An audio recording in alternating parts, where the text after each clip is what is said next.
Yo, what's up, guys? It's your boy here, and SummerSlam just happened, and holy God, what a show. I watched SummerSlam in theaters, and I gotta say, the experience was great. And as you can see, my voice is a little sore because I was yelling a lot in the theater. Like, watching SummerSlam in theaters was a success. Being in a room full of wrestling fans, meeting wrestling fans, and it was just a great time. It felt like I was actually at the event.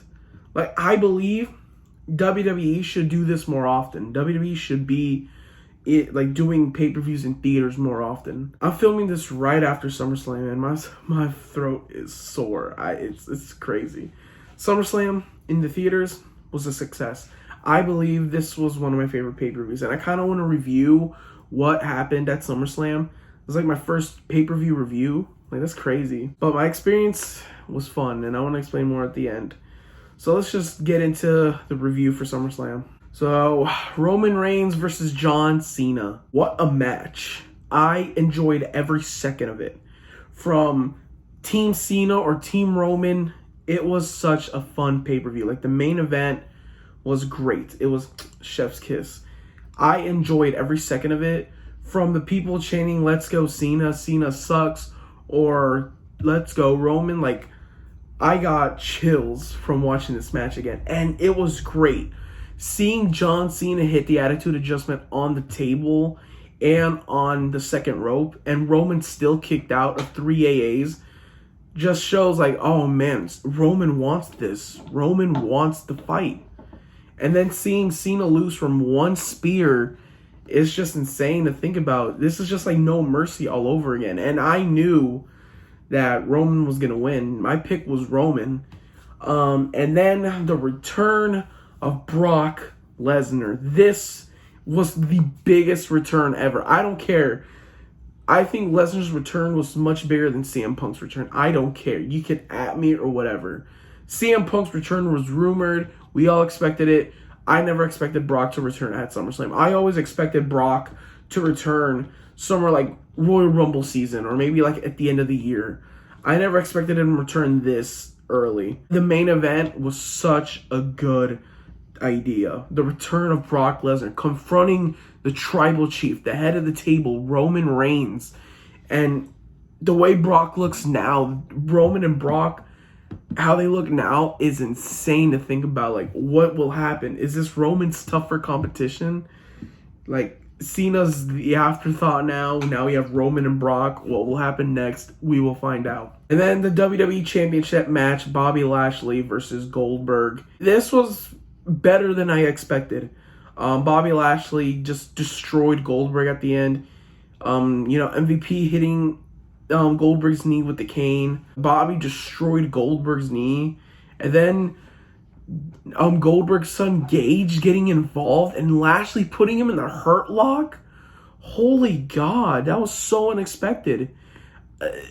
It's crazy to see that. Like, but then MVP said, Bobby Lashley didn't know it was Gage. And Gage is only 15. I'm surprised. Bobby Lashley put the Hurt Lock on a 15-year-old. That's basically abuse. But again, it was planned, obviously, not breaking kayfabe or whatever. But Lashley and Goldberg, I honestly was enjoyed by that match. I wasn't bored any minute of it. I was like, oh my God, what's going to happen? But we obviously knew Lashley was going to win. But I enjoyed the match. It was pretty fun. Like, what will happen? Like, I enjoyed the match. So, the WWE Championship match was pretty fun. And then Edge versus Seth Rollins.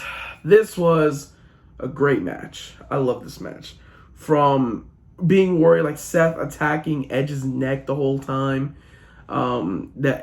Seeing what we saw, Edge's entrance from the Brood. And like, oh man, got me chills from the Brood. Like, oh my God.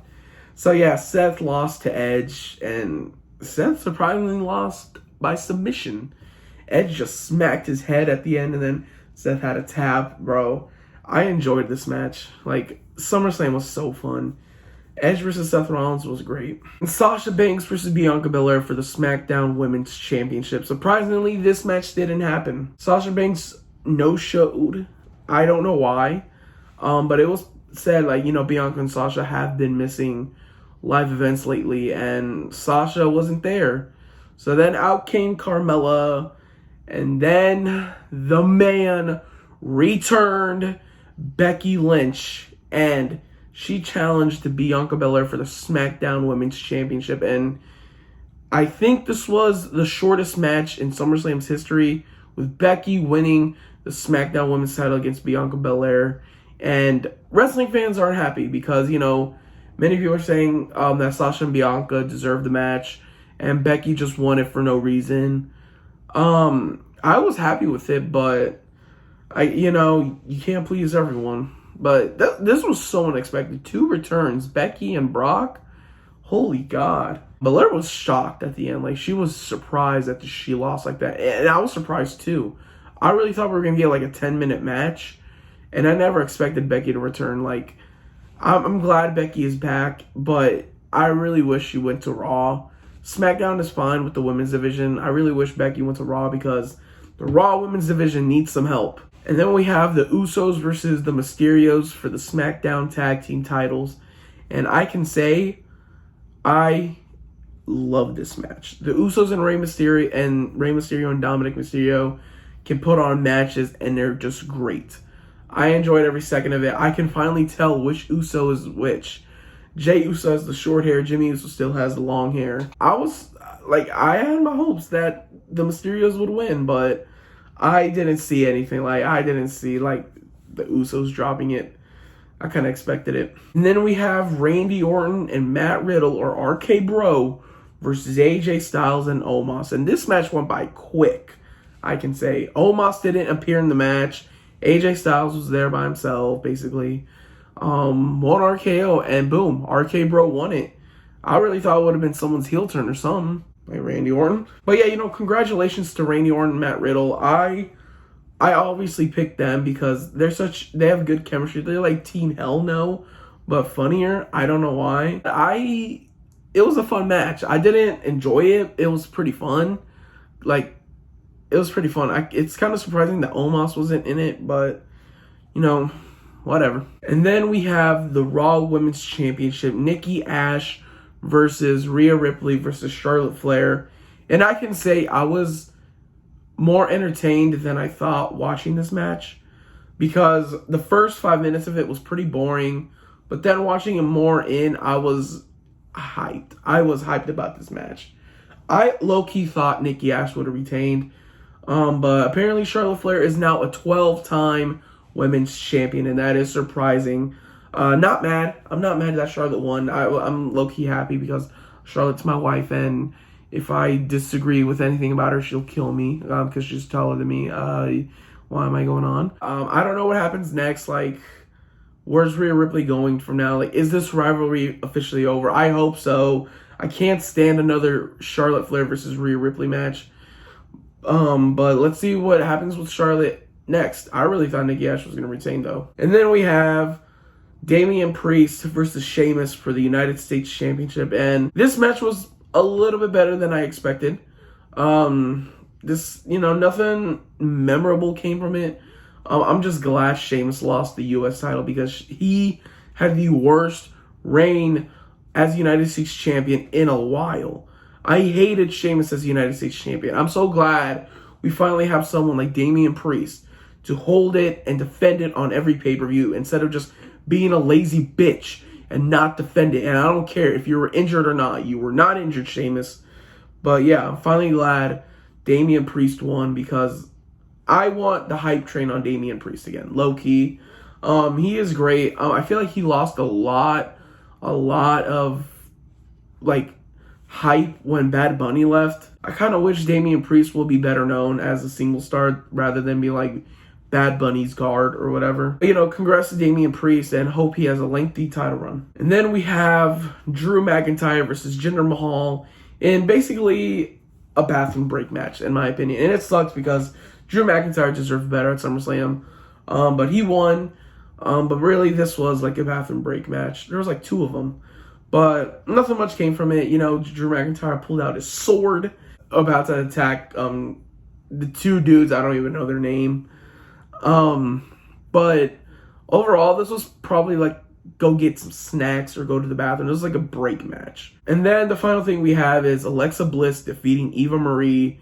And again, this is also a bathroom break match. Nothing too memorable came from it. Although, Doudrop, she did quit being Eva Marie's bodyguard or whatever. And Alexa Bliss took the win.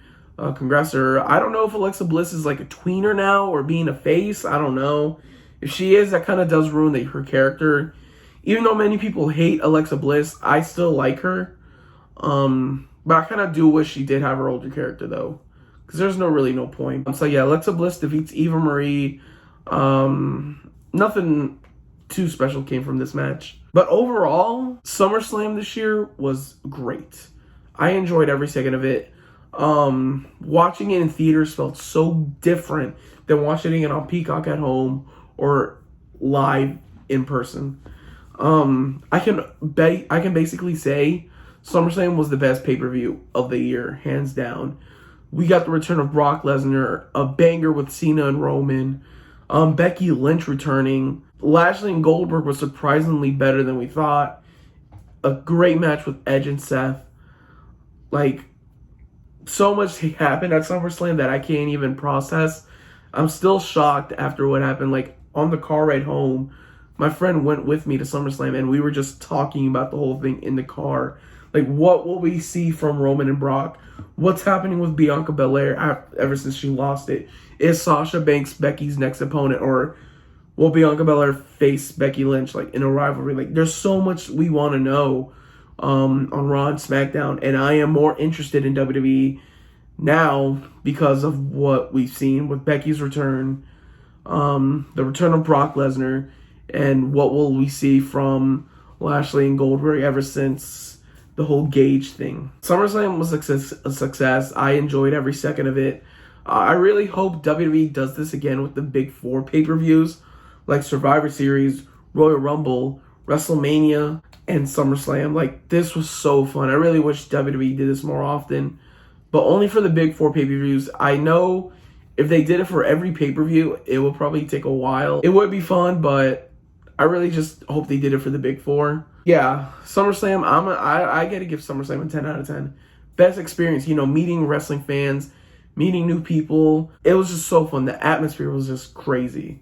And I really hope I get to do it again because it was really fun. But anyway, that's all I got to say. Thank you guys for watching this video. Make sure you guys give this video a like, subscribe to the channel if you're new, and turn on post notifications if you haven't to know when I upload a new video. And I'm going to go because my voice is shot. My voice is done. I don't feel like talking anymore. And we're almost at 300, guys. And by the time this video goes up, we are already at 300 or we're almost at 300. But I'm going to make that in a separate video. But thank you guys for watching this video. Hope you guys enjoyed SummerSlam. And I'll see y'all later.